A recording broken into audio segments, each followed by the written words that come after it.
Welcome to the deep dive. You give us the sources, and, well, we deliver the knowledge you need, synthesized and ready to go. Exactly. Today, things are a bit different. We're not looking back at history, not really digging into theory. We are essentially operating under an immediate code red scenario based on the materials provided. Yeah, it's less analysis, more like prepping for impact. This deep dive feels more like a crisis briefing. Yeah. You know, like we're generating an instant field manual for something happening right now. That's a really good way to put it. The stuff you send over, it's unique. It's not asking for a scholarly take or a historical perspective. Right. It's demanding immediate practical intelligence about a specific, let's say, unconventional figure the sources call Eyeless Jack. Right.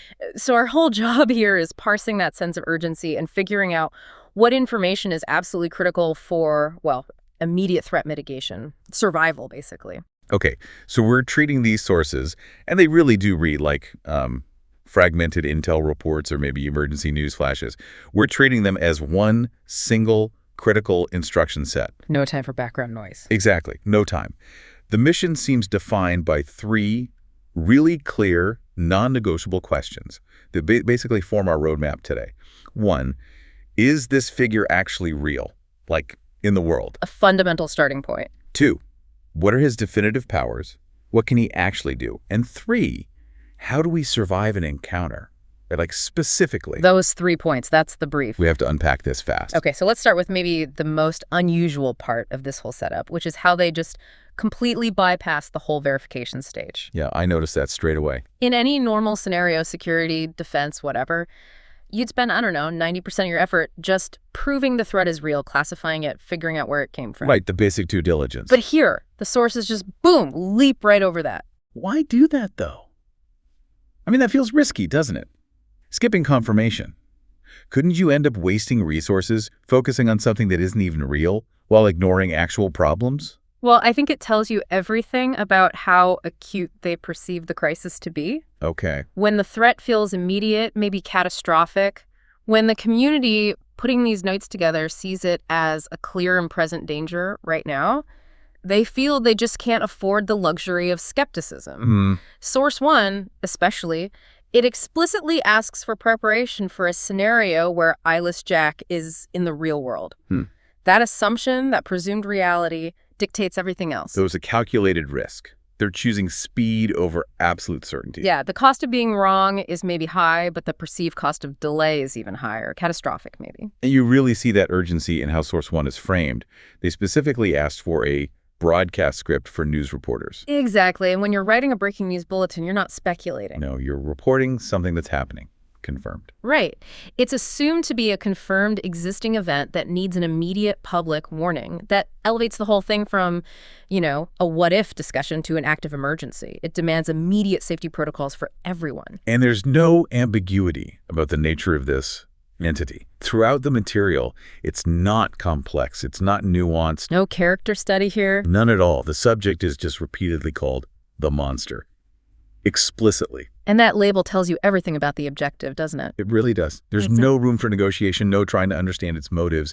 It's just containment, evasion, survival. That clarity, that immediate hostility designation, it's not a person, not a rival, it's simply the monster that pushes us straight into the next critical piece they need, which is defining its capabilities. Oh. If confirming reality was step one, then figuring out his powers, that's like the main event, the absolute must-have intelligence. And this is where it gets really interesting, I think, especially for you listening.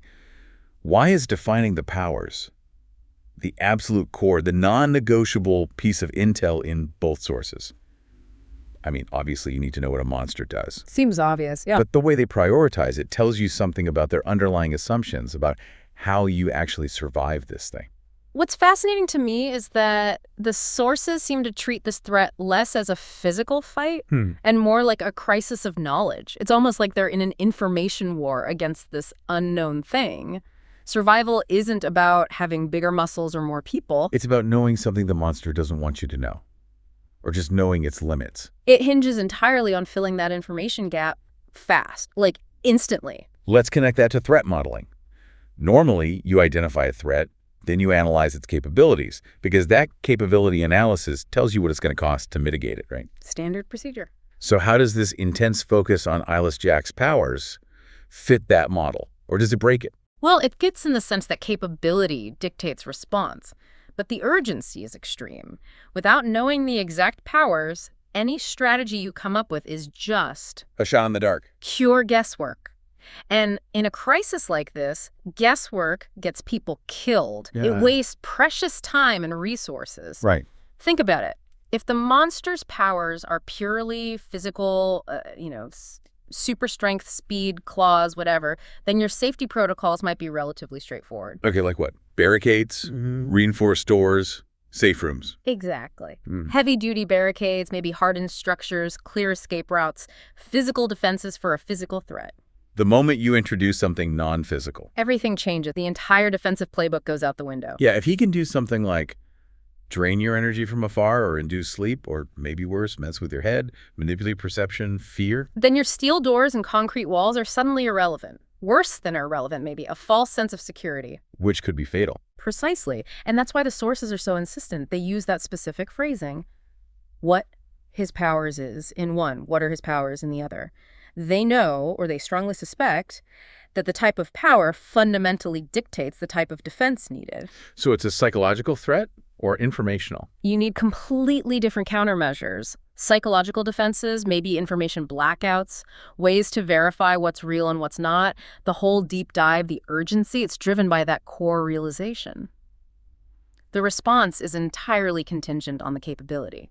So it's not just curiosity. They're hunting for the one piece of data, the one fact about his powers that completely changes the safety plan. Yes. Maybe they learned this the hard way from, past encounters that aren't detailed here. That relying on conventional defenses against something truly unconventional just fails. It leads to failure. So that realization forces this intense, singular focus. They're not asking, what's his origin story? What does he want? No background, no motivations. None of that. They're demanding the functional spec sheet for the weapon being used against them. Right. It's like high-level emergency room triage. Defining the powers is survival right now. Knowing the power tells you if you need a bunker or a mantra. Exactly. Or maybe something even stranger. If the enemy can, say, teleport, Oh, wow. Yeah. then every second you spend locking a door or building a wall isn't just wasted effort. It makes things worse because you think you're safe. Creates a vulnerability, a false sense of security the monster can exploit. The resources you have, which might be limited, must match the actual threat capability. That's why defining it is the absolute critical hurdle they need to clear. Okay. That makes a lot of sense. Absolutely. And this focus on capability, on powers, leads us straight into the third and arguably the most practical part of the sources. Okay, we know it's real, or assume it is. We know we need its powers. So what do we actually do? Right. Let's shift there. The immediate action required. Because ultimately, all this intel gathering isn't academic. It's purely defensive. It's about keeping people safe. Safeguarding personnel, the public, whoever is facing this threat. And the material seems to call for like a two-pronged strategy for protection. It's not just one thing. Yeah, you see a clear split. There's stuff you do before anything happens, preemptive measures, and then there's stuff you need to know for when or if an encounter actually occurs, reactive measures. Which suggests maybe the threat is persistent. Uh-huh. Hard to avoid entirely. That's the implication. It's not something you can just wait out in a shelter. It's something you have to actively prepare for and then know how to survive if it finds you anyway. Okay, so let's break that down. Source 1 details the proactive side. It asks for specific information on what should we do to keep ourselves safe from the monster. Right. That phrasing, keep ourselves safe, that sounds like established procedures. Define safety measures, maybe defensive behaviors you implement before you're face-to-face with it. That's the protocol phase, exactly. Think of it like fire drills or lockdown procedures. What do we know about the monster's weaknesses that we can exploit defensively before it shows up? Is it repelled by light? Attracted by sound? Does closing your eyes help? Proactive safety is about controlling your environment, setting up defenses before the threat arrives. Got it. Preemptive defense. But then source 2 shifts the focus. It demands to know, how would we survive from him? That feels different. It is different. It moves beyond general safety into immediate, right here, right now, survival tactics. It's the difference between installing a burglar alarm and knowing exactly how to fight back or escape during a break-in. Precisely. That second source calls for strategies for immediate evasion or maybe just persistence, holding out. So if the monster is right there in the room with you, what specific actions do you take right then to make it through. Yeah, could it involve knowing specific blind spots it has, exploiting some kind of time-limited vulnerability, understanding the exact trigger that makes it stop attacking or go away? It's about the during. So pulling it together, the ideal protective strategy based only on these sources needs both layers. Absolutely. Layered defense. We need to know what barriers might actually work to keep this thing out, the proactive stuff. And then, crucially, we need the specific, probably time-critical actions required if those barriers fail, for when the confrontation is happening. And when you synthesize those two approaches, the proactive keep safe and the reactive survive from, it really shows the perceived depth of this threat. Yeah, it's not simple. It's not enough just to lock your door, which is your proactive step. Yeah. You also need to know how to effectively fight or hide or flee in the dark once it's somehow gotten inside anyway. That's the reactive part. So the combination, the knowledge they're demanding, has to cover both prevention and emergency response. The whole timeline, before, during, Yeah. hopefully leading to an after, all against this perceived real-world monster. Wow. Okay.